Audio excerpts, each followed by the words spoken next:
Mina besilo igama lami Lungelo kaZulu siko plus ikhona sesila kwamashu kusicemisa kaK sihamba nayo prima candidate weshini sesifundazweni kwaZulu-Natal uzwa kule mncwango la uprima uhamba engenela ama tuck shop akhona akhele la umphakathi ekhulumisana nabo ukuthi iziphi inkinga abahlangabezana nazo njengomphakathi ngesikhathi beqhubeka ukusebenza izinto abayiveze kakhulu ukuthi la abantu bokufika baqhamuka ngaphandle babalimaza kakhulu ngoba bagcine bewisa umnotho wabo njengoba bekhona bengosomabhizinisi.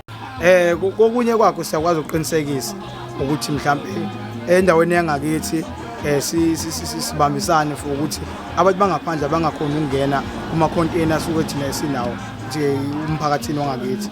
Kodwa ke ngathini kuye ngabanye abantu uthola ukuthi omunye umuntu uyamvumela umuntu angaphandle ukuthi angene ezodayisa kuphi kwakhe.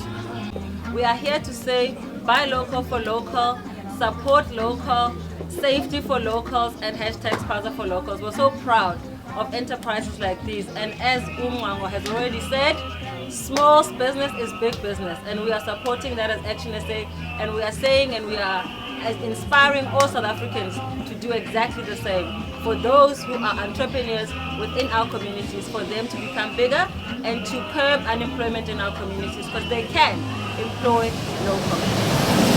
Izindabeni ze-Action SA ngingulungelo kaZulu ngibika ngwamashu kaK.